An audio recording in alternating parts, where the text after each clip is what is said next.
tayo ayon sa pag-utos ng ating Panginoong Yesus. Ika nga, ito ay ginagamit sa gawain at patuloy ito, hindi naglulupas na. At patuloy ito na ang lahat ng nagbibigay ay ibabalik ni Lord. Naniniwala ba kayo doon? Na kapag ang pinili mo, yun yung ibabalik din sa ni Lord. At sobra pa. Kaya kami, buhat na natutong magbigay, buhat na natutong tumulong, buhat na natutong magmahal, ay talagang nakikita natin yung puso ni Kristo sa bawat isa sa atin. At glory to God, dahil tayo ay natutong magbigay, dahil may ibinibigay din si Lord na pagpapala, at may ibinibigay din siya na pagandahin ang buhay mo. Maging ang mga anak mo, makakatapos ng pag-aaral, hanggang sa makapagtrabaho, pagagandahin ni Lord ang buhay ng bawat pamilya dito. Bakit? Kasi nakita ni Lord na hindi ka madamot sa kanyang iglesia at sa kanyang gawain. Ako naman, bilang mga karal, bilang pastora, isa sa ipinagpapasalamat ko, magte-testimony na rin ako. Ako ngayon ay nagagamit sa President Corazon Juanco Aquino Memorial High School. Oh, ang haba, parang nakabisado ko agad.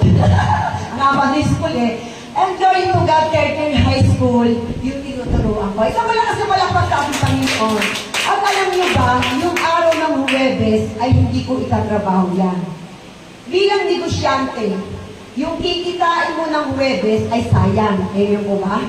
At bilang ahente, pwede yung Huwebes ay ilakad ko sa market dyan. Kikita ko ng pera, kikita ko ng malaki. Sa kliyente nila, kikita ka na. At magtatrabaho ka. Pero sabi mo, Lord, ang buhay minsan lang. Minsan lang pinagkaktiwala yan. At hindi mo alam kung buhay ka pa bukas. Katulad nga nangyari condolence sa pinsan namin na isang patutuo ko rin yan, nabigla ang lahat. Nabigla ang kanyang mga kapatid sa Canada dahil ito'y walang sakit. Wala siyang kasakit-sakit at siya ay bata pa. Mas bata siya sa akin. Ang business niya ay nagrarasyon siya ng chicharon sa San Antonio, Membrisia. Sa sawing palad, alauna o alas 2 na madaling araw, binangga yung kanyang sasakyan. At siya ay umilampon, sira yung sasakyan niya, at sira din yung motor ang bumangga, namatay din yung driver. Namatay, instant. Napag-isip ako, Lord, napakahalaga ng buhay. Amen. Bakit? Amen. Hindi mo masasabing malakas ka ngayon. At hindi mo hawak ang buhay mo kung buhay ka pa bukas. Amen. Napamura yung kanyang kamag-anak sa Canada sa sobrang bigla. Taga-Canada at uwi ngayon yung kanyang ate. At yung iba niyang kapatid ay taga-Canada rin. Nabigla sila. Ano nangyari? Bakit namatay? Wala naman siyang sakit. At napakalakas niya. Nung Pastor New Year, kasama pa namin siya. Kausap pa namin siya. At nung New Year, nakausap pa ni Pastor Rolly yun. At nung Pasko. January pa lang. Kaya walang tao na makapagsasabi na hawak mo ang buhay mo. Kaya magtanim na tayo ng mabuti. Magtanim na tayo sa gawain ni Lord. Mag-invest na tayo para sa kaluluwa natin. Dahil ang kaluluwa ang merong eternal life. Ang physical na katawan, may hangganan. Amen po ba? Pwedeng bawiin sa isang-isang mata. Isang-isang mata lang yan, di ba? Magrelasyon mo siya ng chicharon, madaling araw, sa isang-isang mata. Wala na. The point is, magmahal na tayo ng kaluluwa.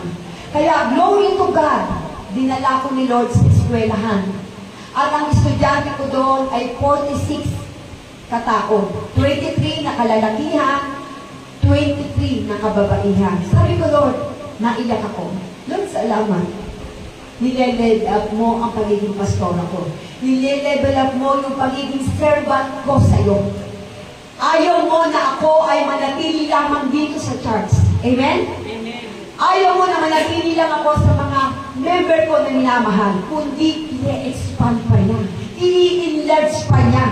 I-mega pa niya yung mamahalin kong mga tao. Bakit? Nabubuhay tayo para hindi sa sarili natin. Hindi tayo nabubuhay para magtrabaho, kumain, at mahalin ang sarili. Mahalin din natin ang mga minamahal ng Diyos. Amen po ba? Kaya sabi ko, Lord, doon ko napatunayan. Bigyan mo ng legacy ang buhay namin ni Pastor Robin.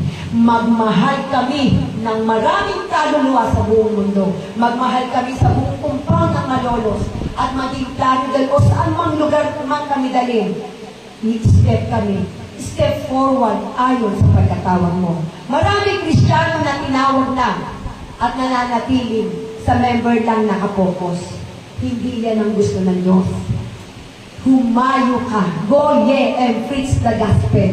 Hindi pwedeng sa church ka lang, sa compound ka lang ng church mo, ikaw iikot. Painikutin ka ni Lord sa buong mundo. Amen po ba? Kung dayang ako ay napunta sa Japan, umattend ako ng prayer meeting, nag-share ako ng Word of God, nag-testimony ako ng kabutihan ni Lord, ihasik mo saan man sa mundo. Kapag pa rin, huwag mong ikahiya ang salita ng Diyos. Kaya glory to God, magiging makabuluhan yung buhay namin. Bakit? Dahil nariyan ang mga mahal kong members. Sa malakas na palapag sa ating Panginoon. Gusto niyo ba yun? Papunin tayo, magkaroon ng youth service, ng second service, youth. At isa ko iniiyak, lagi ako nananalig nito yung umaga. Iniluluhod ko kay Lord, magkaroon tayo ng youth service, na second service. Bakit? Nothing is impossible to God.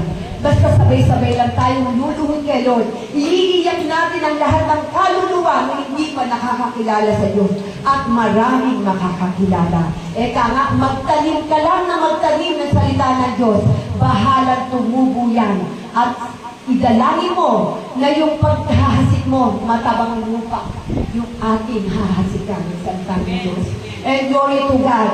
At tayo ay dadami. Bakit? Dahil bawat isa sa akin, mag-share sa mga kapitbahay. Huwag niyo sayangin ang bibig niyo. Amen? Binigay ang bibig ng Diyos para gamitin. Habagan niyo ang mga taong hindi pa nakakakilala sa Diyos. Habagan niyo. Dahil hindi natin alam kung bukas buhay pa sila. Dahil ang buhay, si Lord ang may akda. At siya rin ang nakakaalam. Kaya kailangan huwag natin sayangin. Bawat isa tayo, maghalag tayo. Ipakita natin yung pagmamahal. At yung pagmamahal na yan ang susi para makakilala sila. Kaya, glory to God. Yung pagbibigay na yan, huwag kakikisuran. Dahil lahat ng church ay mayroong giving. Amen. The giving is sign of love. The love all the people and love the God. The Lord God na mamahalin natin. Hear and obey lang tayo at inutos na niyo siya. Ayan, tayo po ay